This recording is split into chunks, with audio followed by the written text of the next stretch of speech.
Assalamualaikum warahmatullahi wabarakatuh. Salam sejahtera bagi kita semua. Perkenalkan, nama saya Amirul Rashid. Saya dari lokal 25B. Assalamualaikum warahmatullahi wabarakatuh. Perkenalkan, nama saya Muhammad Syafiq Fadil dan saya dari lokal 25B juga.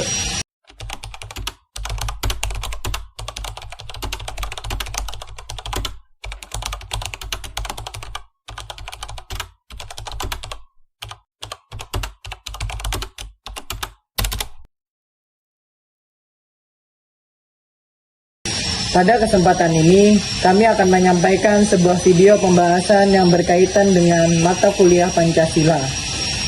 Tema yang kami angkat adalah implementasi nilai-nilai Pancasila dengan fokus pada nilai gotong royong.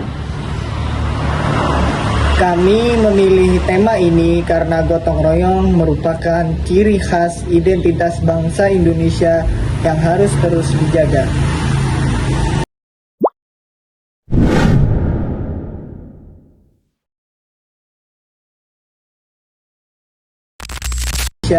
Yang harus terus dijaga.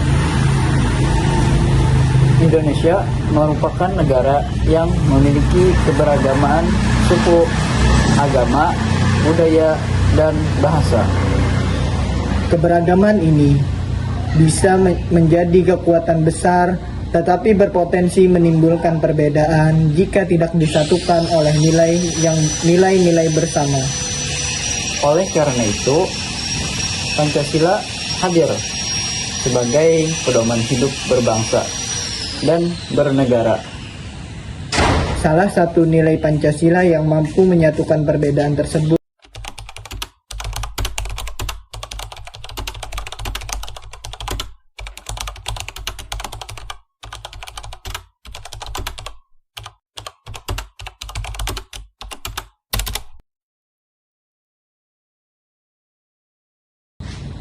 gotong royong adalah kegiatan bekerja sama secara sukarela demi mencapai tujuan bersama. Namun, gotong royong bukan hanya soal kerja fisik, melainkan juga mencakup sikap saling peduli, saling membantu, dan saling bertanggung jawab. Nilai ini mengajarkan bahwa manusia adalah makhluk sosial yang tidak dapat hidup sendiri. Pada sejak zaman nenek moyang, gotong royong sudah menjadi bagian dari kehidupan masyarakat Indonesia, terutama di pedesaan.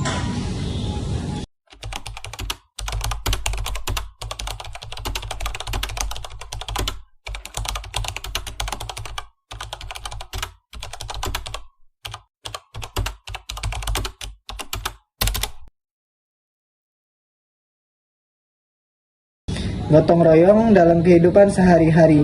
Menurut kamu, apakah gotong royong masih diterapkan dalam kehidupan sekarang? Menurut saya masih. Misalnya dalam kerja kelompok, membantu teman, atau kegiatan sosial di lingkungan sekitar. Saya setuju. Kadang melakukan gotong royong tanpa sadar bahwa itu adalah bentuk pengamalan Pancasila.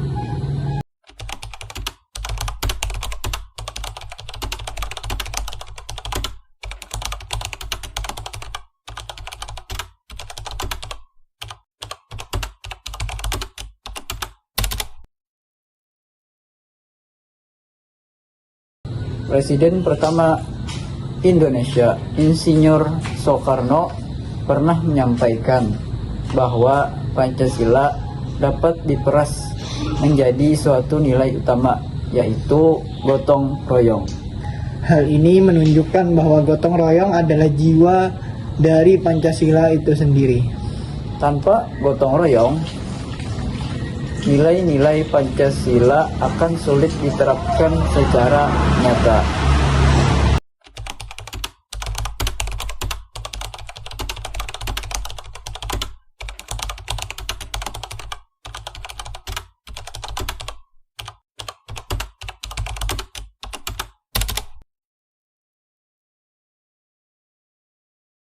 pada sila pertama ketuhanan yang Maha Esa. Gotong royong tercermin dalam sikap toleransi dan saling menghormati antar umat beragama, antar suku, antar budaya. Contohnya pada sila pertama adalah kerja bakti membersihkan tempat ibadah dan kegiatan sosial lintas agama. Pada sila kedua kemanusiaan yang adil dan beradab. Gotong royong mencerminkan nilai kemanusiaan dan empati sesama manusia. Dan contoh pada sila yang kedua ialah membantu korban bencana alam dan masyarakat kurang mampu. Pada sila ketiga Persatuan Indonesia, gotong royong mempererat persatuan bangsa. Perbedaan tidak menjadi penghalang untuk bekerja sama. Pada sila keempat, kerakyatan yang dipimpin oleh hikmat, kebijaksanaan dalam permusyawaratan perwakilan. Kegiatan gotong royong biasanya diawali dengan musyawarah, lalu dilanjutkan dengan kerja bakti bersama.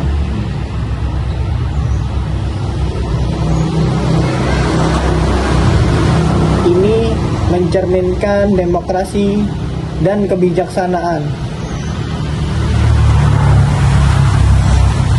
Pada sila kelima, keadilan sosial bagi seluruh rakyat Indonesia. Gotong royong menciptakan keadilan sosial. Karena beban dan hasil kerja dibagi secara adil.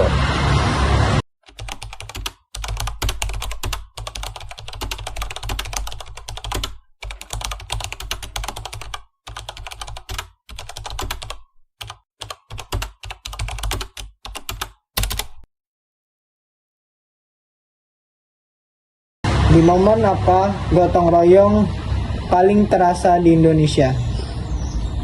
Momen gotong royong yang paling terasa di Indonesia ialah saat terjadi bencana alam, masyarakat saling membantu tanpa memandang perbedaan apapun. Ini menunjukkan bahwa gotong royong masih menjadi kekuatan bangsa yang baik.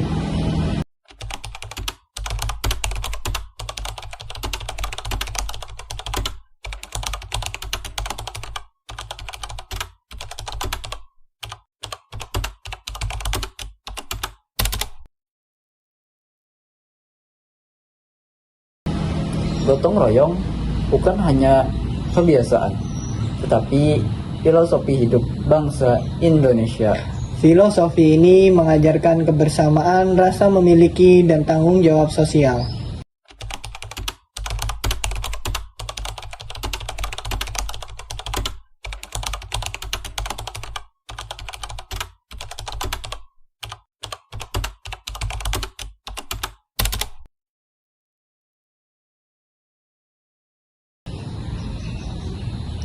Apa dampak jika masyarakat terlalu individualitas? Dampaknya ialah hubungan sosial melemah dan kepedulian berkurang. Inilah alasan gotong royong harus terus dilestarikan.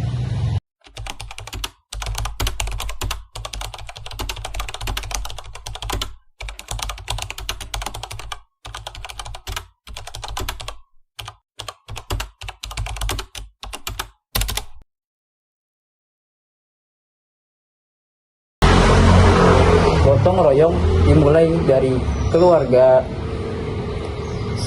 seperti pembagian tugas rumah, saling membantu orang tua. Gotong royong di sekolah dan kampus, gotong royong terlihat dalam kerja kelompok dan organisasi. Dan dalam bidang ekonomi, gotong royong diwujudkan melalui koperasi dan usaha bersama.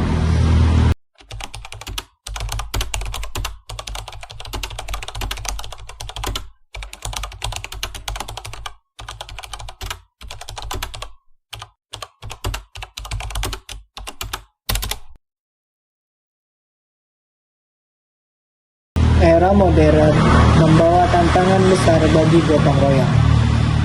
Individualisme dan teknologi membuat interaksi sosial berkurang. Namun, gotong royong bisa hadir dalam bentuk digital seperti donasi online,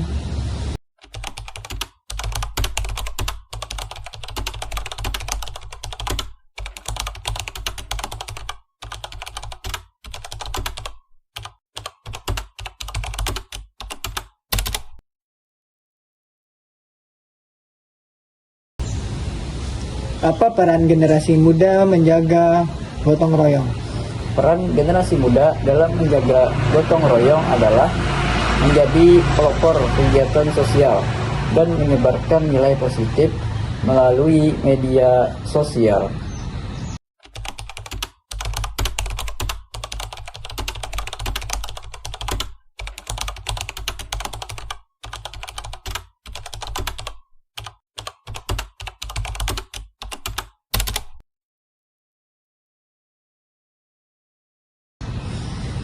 Gotong royong adalah kebutuhan sosial, bukan sekedar warisan budaya.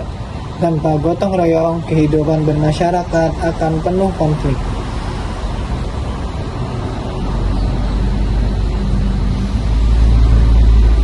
Lanjutkan. Keputusan diambil bersama melalui diskusi, kesepakatan bersama.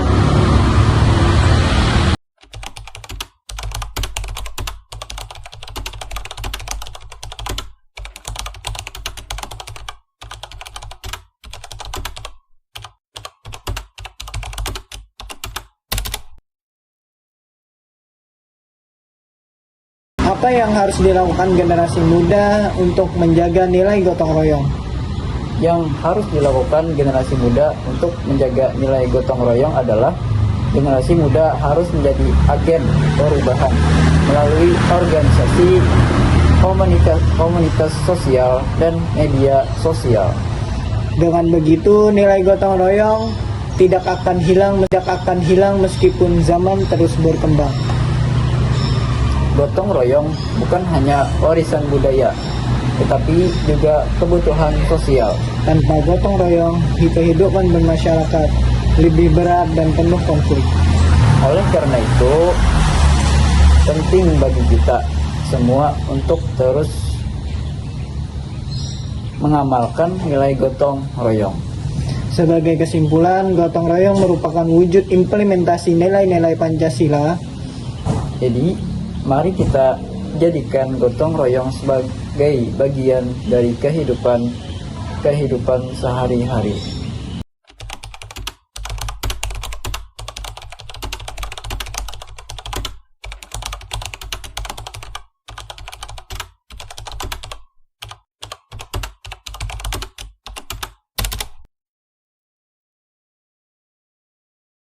Baik, terima kasih atas perhatiannya teman-teman semua. Kami mungkin cuman ini yang bisa kami diskusikan, kurang lebihnya mohon maaf. Wassalamualaikum warahmatullahi wabarakatuh. Waalaikumsalam.